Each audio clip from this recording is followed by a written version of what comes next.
Warning, chapter 985 has one of the biggest plot twists in Wano, so this video contains major spoilers. This week we finally find out new Onigashima is Kaido's plan to bring world chaos to Wano and the entire world. In his announcement of new Onigashima, he claims he's gonna get the One Piece by getting the ancient weapons and teaming up with Big Mom. This is very different from Luffy, who hated the idea of the Grand Fleet and thinks alliances are just a way to make new friends. Evidently, sexy friends. And this contrast actually reaches to the core of One Piece. Power versus resolve. In this discussion, I'm going to explain why new Onigashima was the logical next step for Kaido's character and for the entire New World saga. Before I get started, make sure to comment with your thoughts on new Onigashima. I'll pick my favorite and share it as comment of the week in the next discussion. This week's comment comes from Frank Ratty. Thank you, Frank, for bringing up Sword and their role after Wano. If you'd like more One Piece discussions like this every week, then make sure to subscribe so you can follow along with each week's video. With that out of the way, let's look at how new Onigashima contributes to the broader narrative. Kaido states that he'll get the One Piece by using the ancient weapons and his alliance with Big Mom. He also wants to turn Wano into a lawless land of pirates that models his vision for the rest of the world. So clearly Kaido is of the opinion that power dictates everything. He also seems to think it's whoever can kill the most brain cells, but we'll just save that whole mess for later. In a lawless land of pirates, those who are strongest will reign supreme, and the strongest pirate will also be the one to get the One Piece. And this is certainly one way to find the One Piece,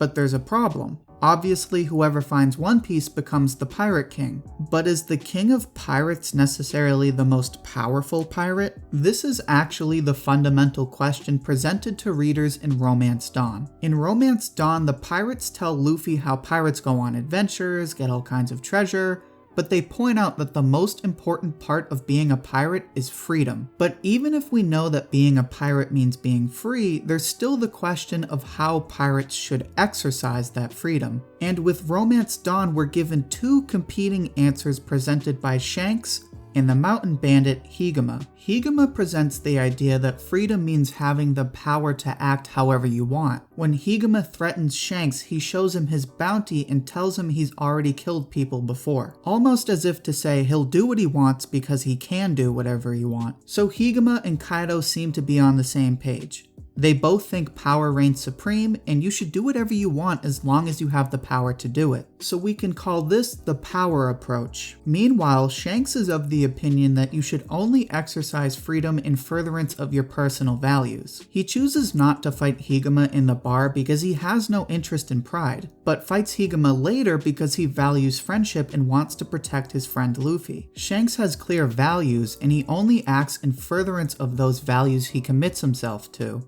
So we can call this the resolve approach. Now, as we all know, Higuma was turned into human sushi while Shanks managed to save the day. In Romance Dawn, resolve succeeds power as the ideal approach to freedom. And this has been the defining conflict of almost every arc. Luffy's resolve versus Krieg's fleet. Luffy's resolve versus Crocodile's Logia fruit. Luffy's resolve versus a literal god on Earth, or Sky Island. Same idea. And this is what the whole New World saga has been building up to.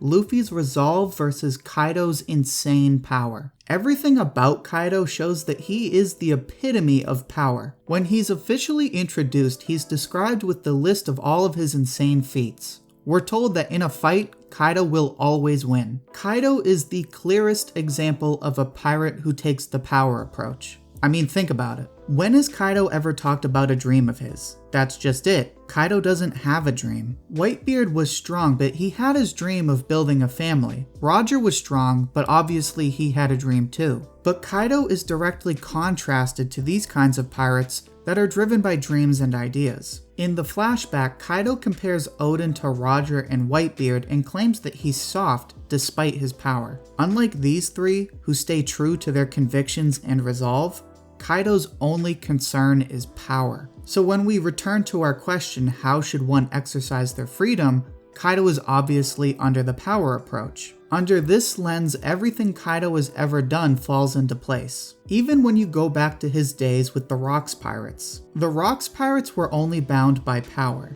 They constantly fought each other because they had no common conviction and only cared about power. And Rox was no different. Rox was the strongest pirate in the world, and his goal was to use his crew to take on the world government. After his captain is defeated, Kaido begins to do the same. Just look at Kaido's crew.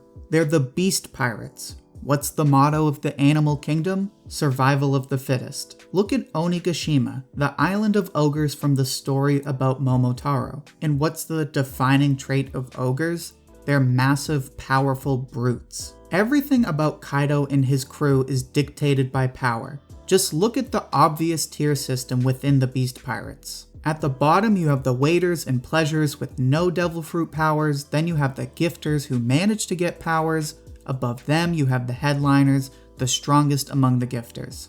Finally you have the Tobiropo, the 6 strongest headliners right under Kaido in the Calamities. Ranks and titles are dictated by power because that's Kaido's only concern. Like Rox, Kaido wants a crew with the strongest pirates in the world. So obviously we know Kaido's answer to our big picture question about freedom. He wants to get the One Piece by getting as much power as possible. But looking at Kaido's environment also helps understand the natural consequences of this power approach. In fact, the exploration of these consequences has been a major factor in the entire New World saga. Look at Punk Hazard. Kaido wanted smile fruits, so Caesar had the protection of his dealer Doflamingo. Caesar was free to experiment however he wanted because of this protection. As a result, his servants became unwilling test subjects and the children were turned into drug-addicted slaves. Then we go to Dressrosa, where Doflamingo had his underground business, his political power, his pirate crew, and of course the protection of Kaido. Doflamingo even said at Marineford, "Those at the top define who is evil, and whoever wins becomes justice." Another example of the idea that freedom should be exercised when you have the power to do so. And what happened to the powerless in Dressrosa? They were turned into toys and forced to comply with Doflamingo's regime. Then of course we come back to Wano. The governing power, Kaido's crew, is ranked by power. Orochi does whatever he wants because he is backed by Kaido. And those without power? They're forced to live off of scraps while those in power live in luxury and gross abundance. Some are even forced into compliance with perpetual smiles and laughter. As you can see, it all comes down to power. Those with power do as they please while those without power are forced to either serve or die. This is why New Onigashima was gonna happen one way or the other. It's been building up ever since Rox failed to destroy the world order. Kaido believes that whoever can get the most power will get the One Piece. Naturally, this kind of pirate king inhabits a world in which the powerful are free to do as they please, while those without power have to fight just to survive. Kaido had already taken these steps in Wano, but New Onigashima is his first step in expanding this regime to the entire world. But this brings us back to our problem in the first place. Should one follow the power approach to gain the most freedom as Pirate King? Under the power approach, the logic is that you are the most free when nobody can overpower you. If nobody can overpower you, you're free to do whatever you want. But what happens when those in power are finally overpowered? Suddenly, they lose their freedom to whoever beat them. So how can you stay free if you're overpowered? This is where Luffy comes in with the resolve approach. In almost every major fight, Luffy is initially overpowered before he comes back to win the final fight. This is because Luffy isn't necessarily the most powerful, but because his resolve drives him to fight beyond what he is capable of. This idea goes as far back as the Krieg fight. Krieg had a pirate fleet and all kinds of weapons, but none of this was as strong as Luffy's resolve. Luffy's resolve drove him to overcome Caesar's abilities, to get back up after he lost to Doflamingo. It's what led him to beat Katakuri, who was better than Luffy in every way and never should have lost. This is why, one way or another, Luffy will beat Kaido. In Kaido's New Onigashima, a world run by power, resolve will transcend the regime. Resolve drives Luffy to fight and never submit, even if he is overpowered. Kaido's power will lose because, as Luffy has shown time and time again, freedom perseveres as long as one has the resolve to do so. And that's it for this discussion. If you enjoyed this discussion, then make sure to like the video. If you'd like more One Piece discussions like this one, then subscribe to the channel so you can follow along with weekly videos. Also follow me on Twitch, where I'll be celebrating the channel's first anniversary. Thank you for watching, and I hope to hear from you soon.